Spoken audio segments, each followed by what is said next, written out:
So it's 2 weeks to the new season, and I think I have my opinions on how the season would go and how it would end for United specifically. Or and I don't have much to go with other than the preseason. I know we still got one more. As at the time I'm recording this, we haven't played the preseason against Fiorentina. Keep that in mind. I believe it's Fiorentina. It's the last preseason before the Arsenal game. But we are done with the summer series, the PL summer, United States bullshit summer series, whatever. We are done with that, and some improvements in the structure of the team. I can see there's a structure in place how the team should look like in possession, out of possession. I can see Amorim's ideas more clearly now, more understandably now. However, I don't think he's got the right instruments everywhere to play exactly how he wants. So I think there are about, say, two, three players in the starting 11 that don't particularly fit exactly what we should, the kind of player that should be playing in the positions that they play in.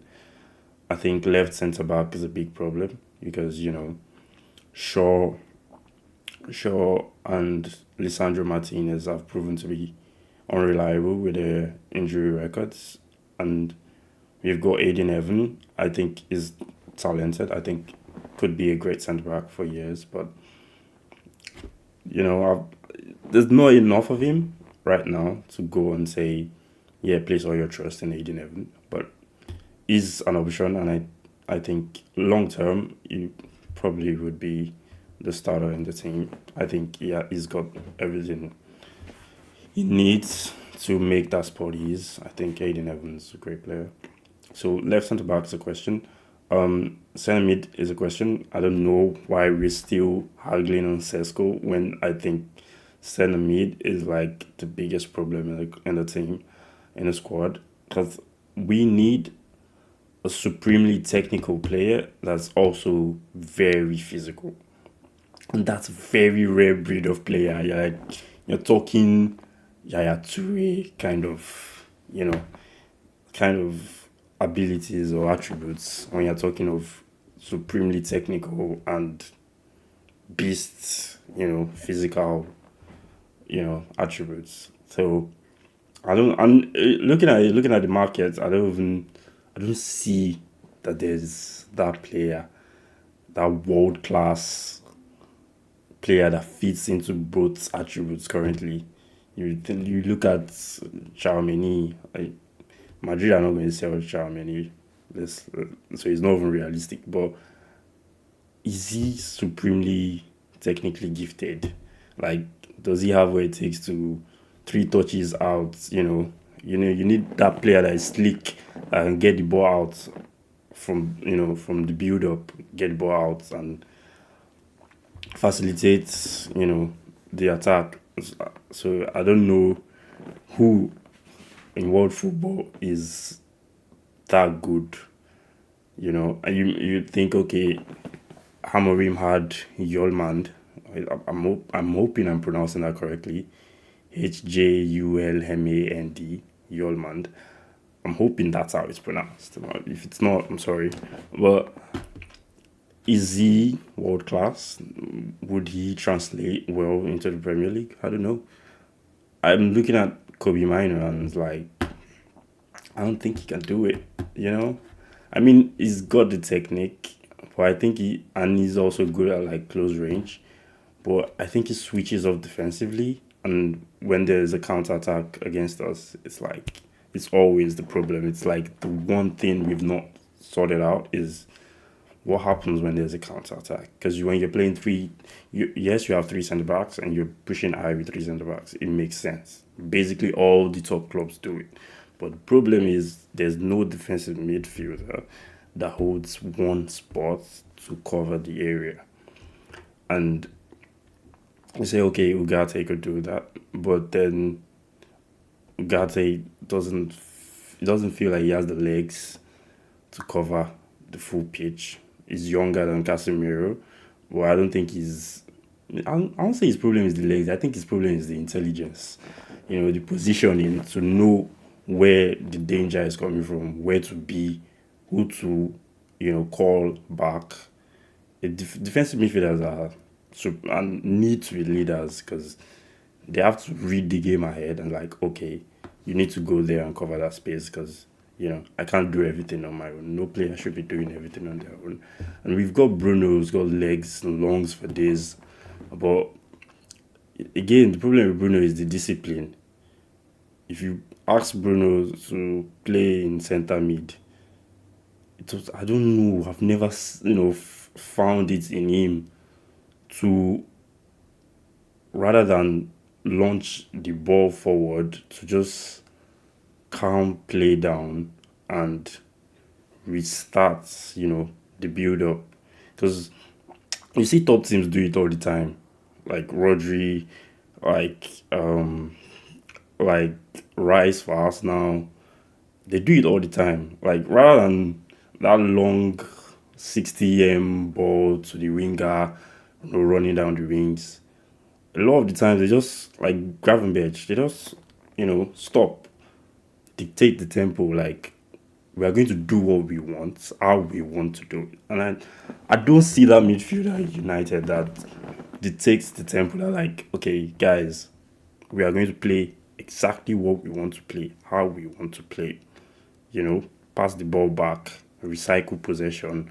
No, special midfielder like Pedri, we don't have it. But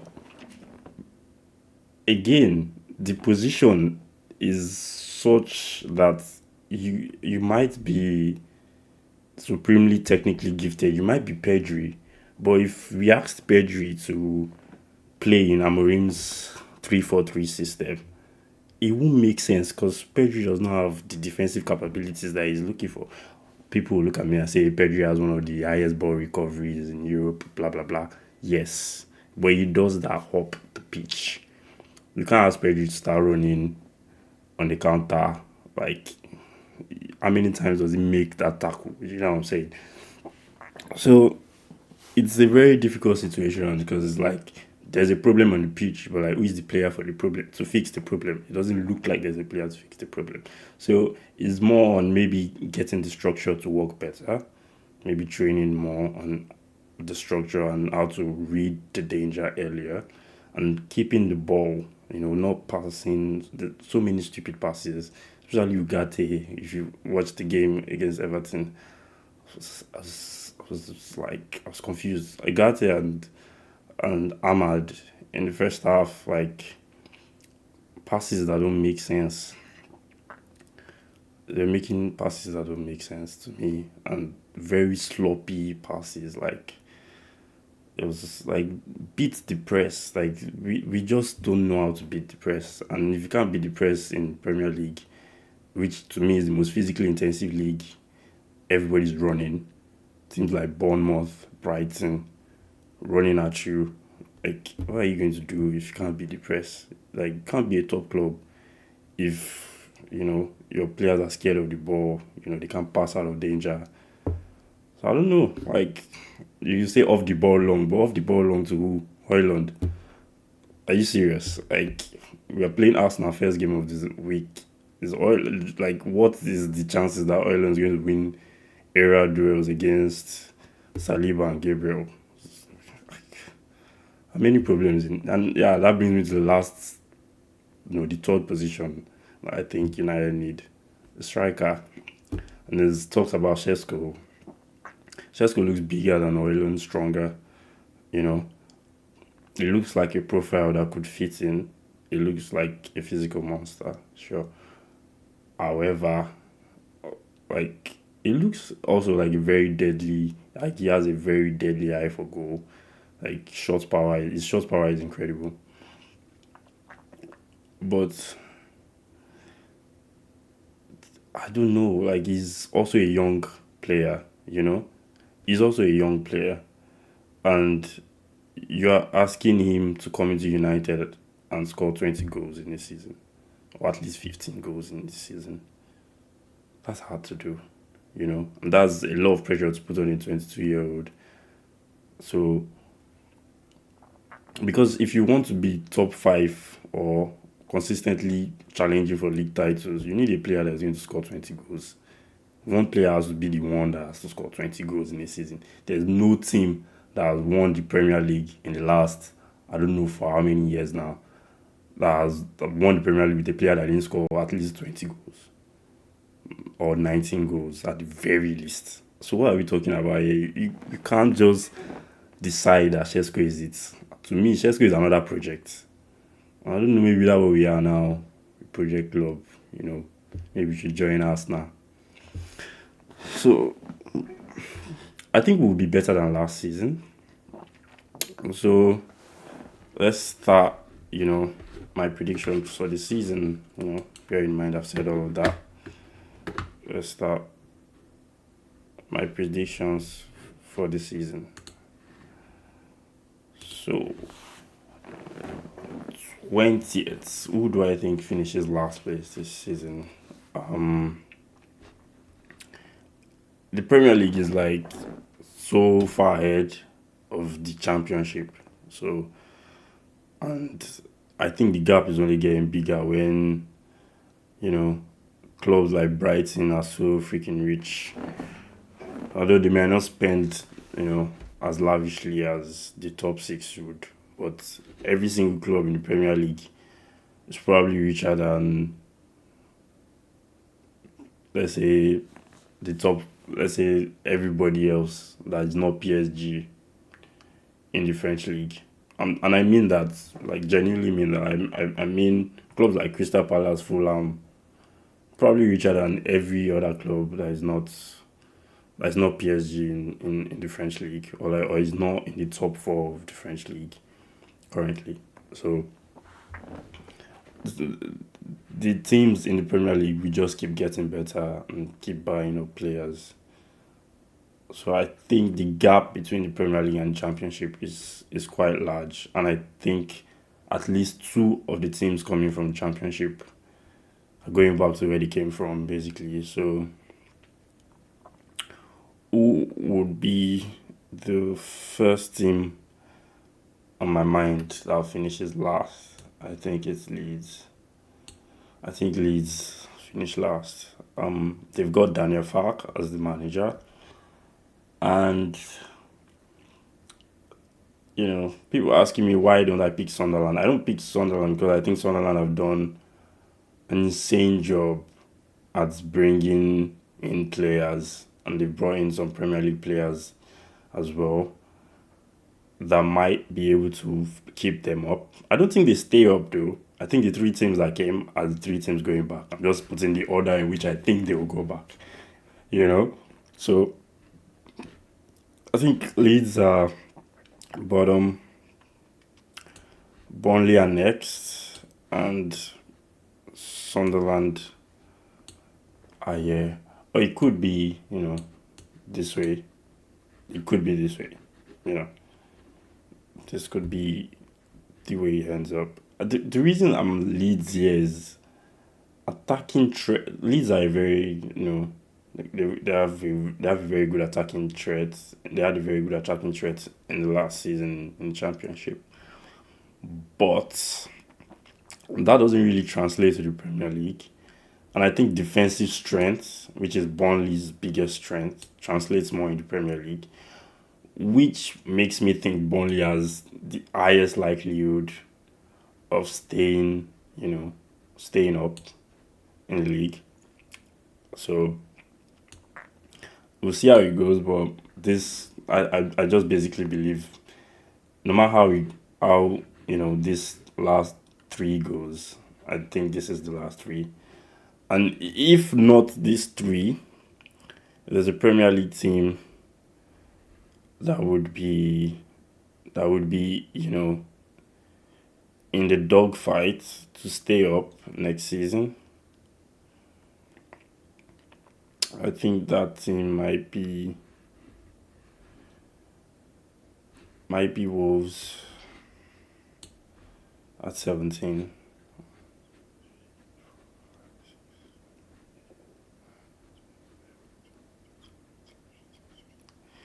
Yeah, I think Wolves might be at 17th. I I don't see that they've recruited as well as they need to to be comfortably escaping relegation this season. They might even get relegated, until like the last eight, 10 weeks of the Premier League. Wolves looked like a sure relegation team, until the last 8 to 10 weeks of the Premier League last season. They looked for sure that they were on their way out, and they got a new manager, they got the vibes back, they got Cunha scoring, and they managed to stay up. But I think they will be in a similar position, battling to get to stay up again. I think 16th would be Everton. I think Everton finish between 16 and 13 basically. This is a very difficult thing to do, like looking at all these teams between 17 and 9th. I'm telling you, all these teams are good teams. All of them I really respect.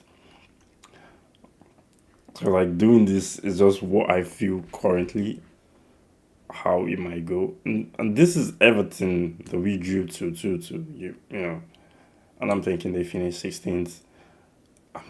I'm sat here like I'm making a fool of myself by doing this list, aren't I?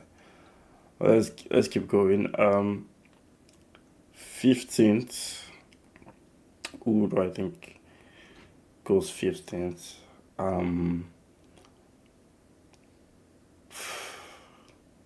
I think it might be West Ham.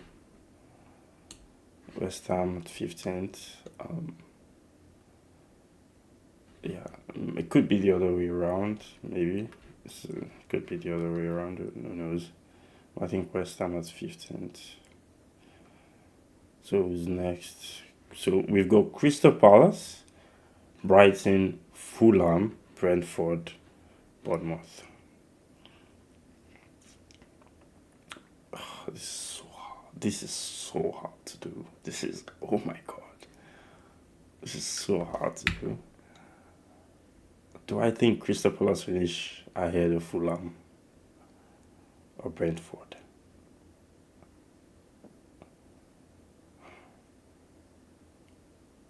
So I think they finish ahead of Fulham or Brentford. That's the question. Is crazy. It's a crazy question to answer.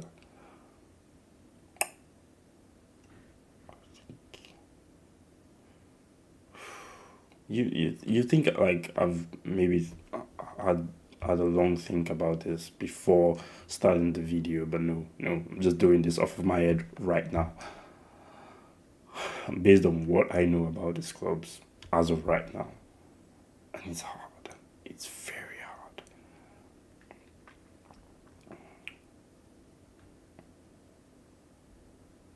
I'm going to go Crystal Palace at 14th. They usually finish mid-table. I think they finish mid-table again. I'm going Crystal Palace, Brentford. Brentford at 13th. I'm going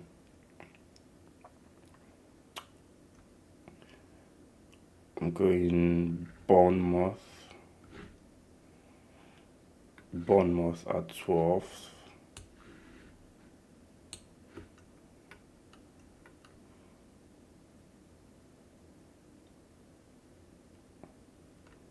I'm going Fulham at 10th.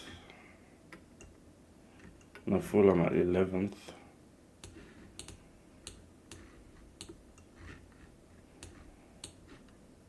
This is so hard to do. Like, I'm looking at this and I'm like, are you really sure this is what happens? I'm looking at it, I'm like, am I sure this is what happens?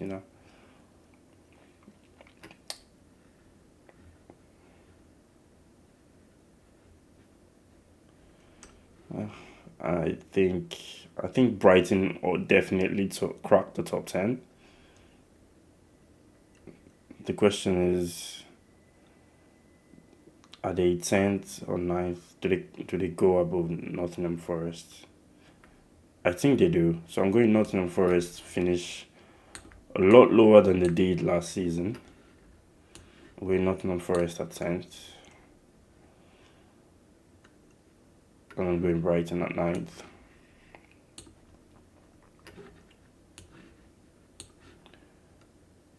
Brighton at ninth.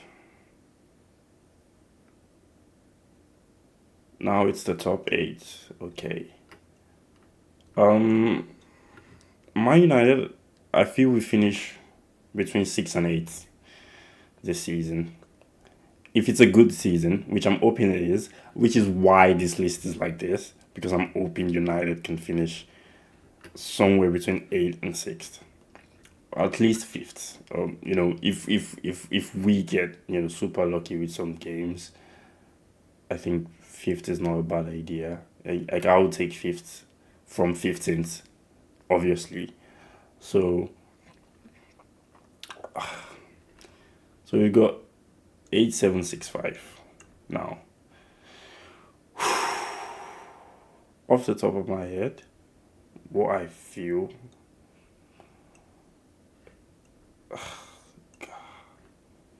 Do I think we finish above Spurs or Aston Villa? Oh my god. Oh, this is so hard. I think we finish above Aston Villa. Nah. Yeah, I think we finish. I think we finish above Aston Villa. I hope we finish above Aston Villa, and I say Aston Villa at 8.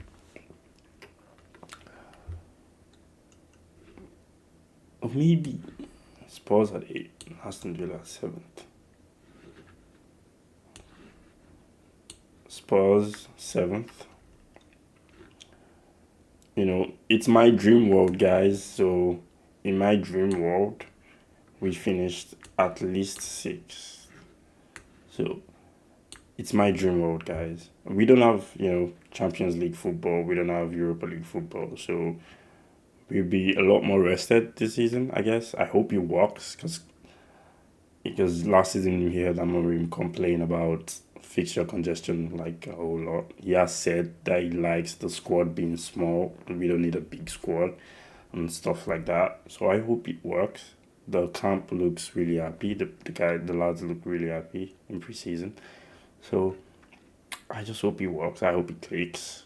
But I don't see that we've got the ability to fight with the teams that are going to be in this 5 spots, you know. So Newcastle 5th. I think Newcastle go 5th.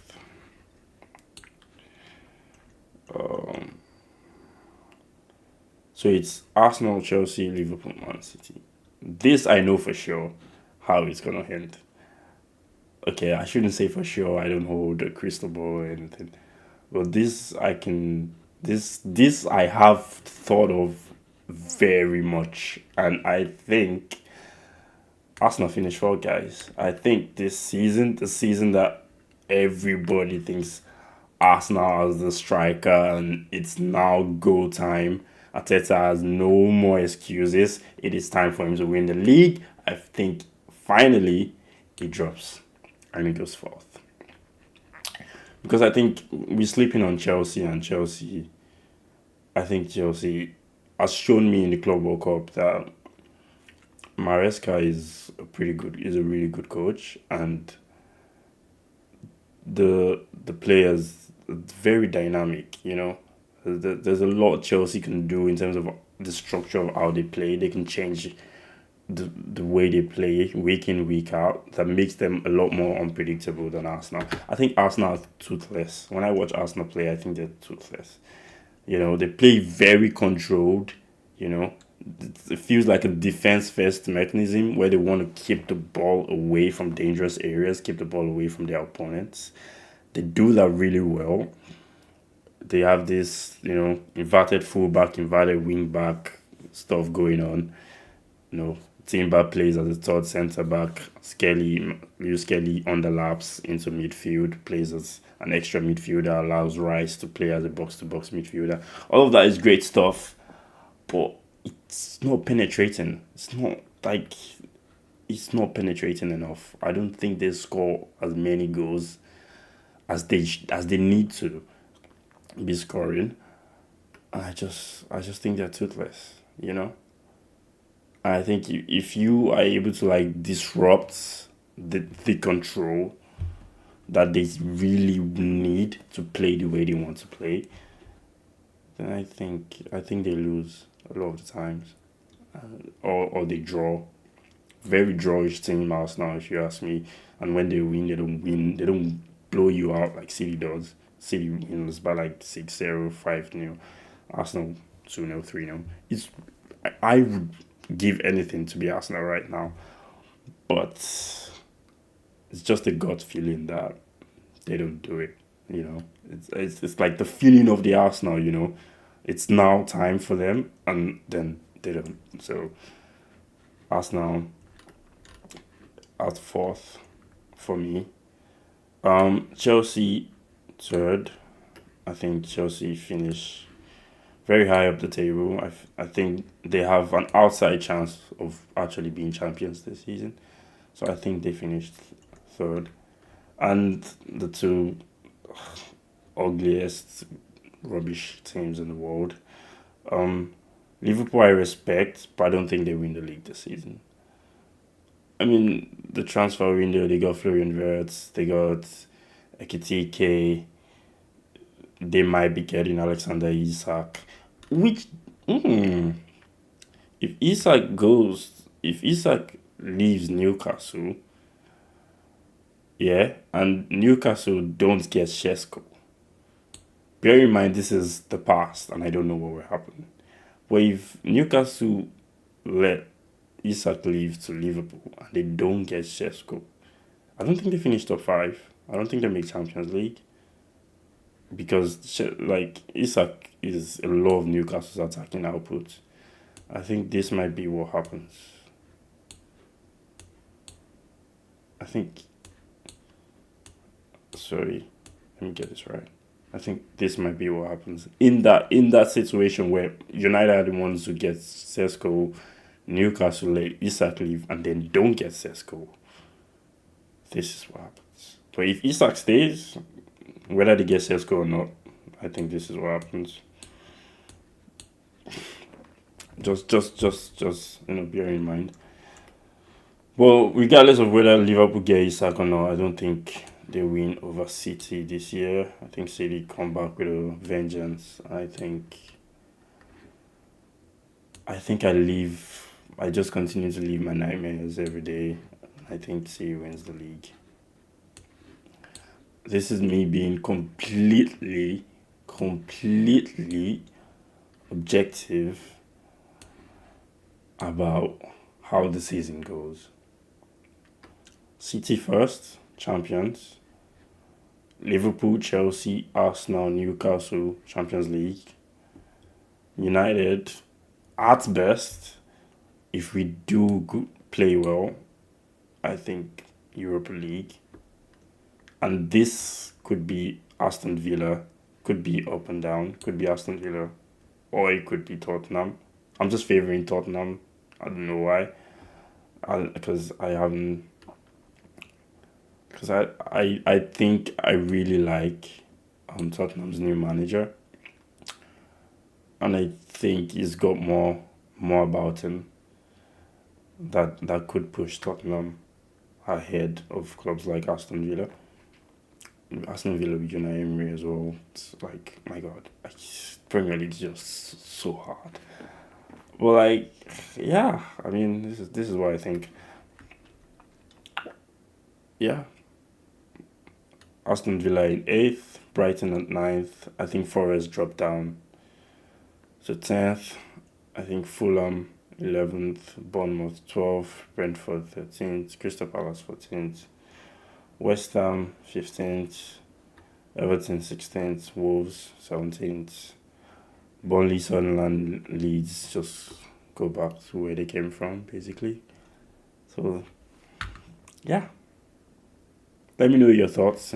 You know, let me know if I have been not as objective as you would have liked.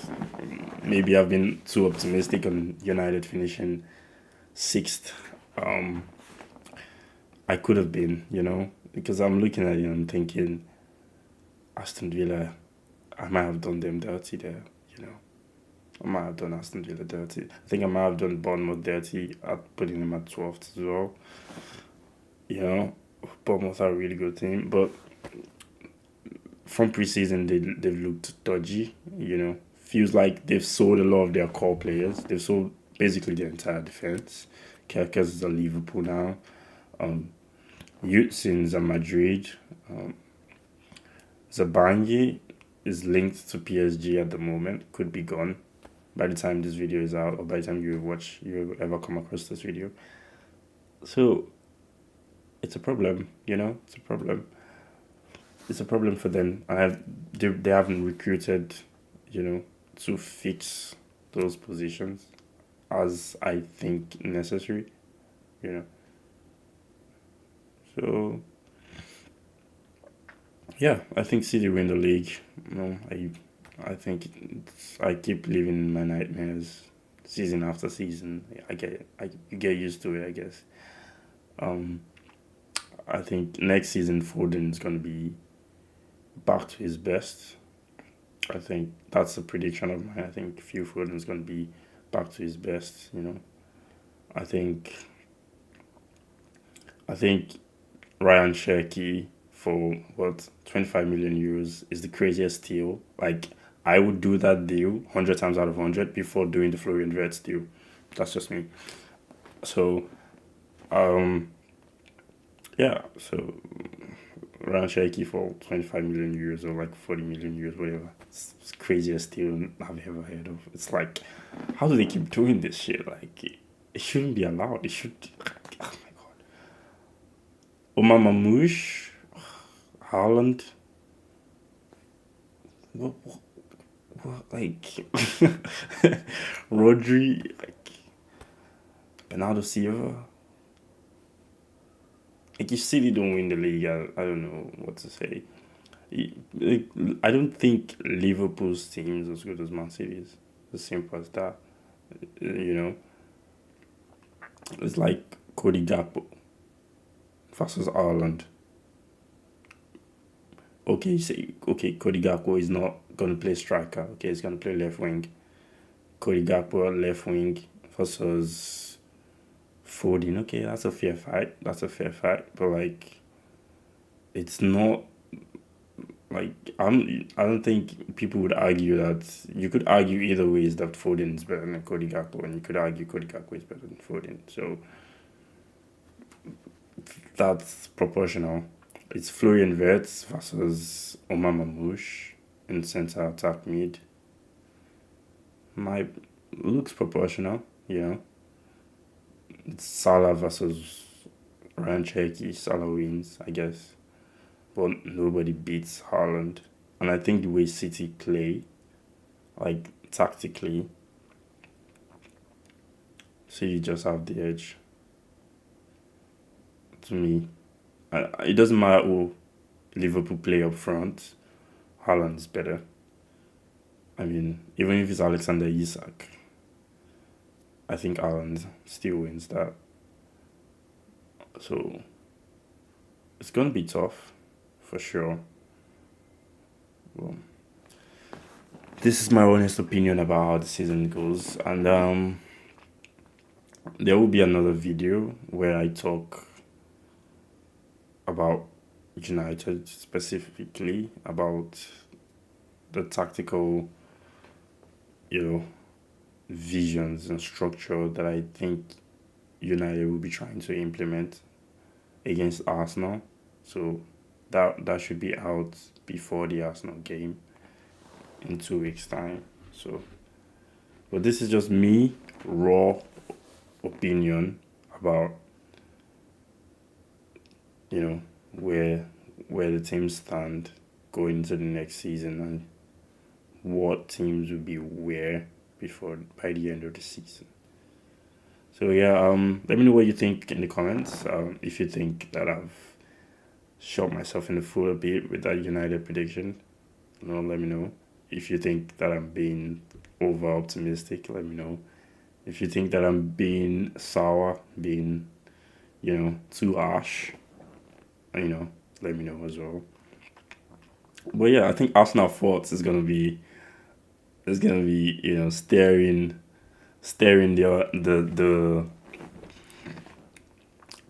Lions in the face. Arsenal fans are not gonna like that. They're not gonna like that. But if you see this as an Arsenal fan and you kind of agree with me, shout me. Thank you. And if you don't, also just say your opinion. Really, just say your opinion. Yeah, that's it. That's my opinion. See you guys later with the Man United deep dive. And yeah, peace.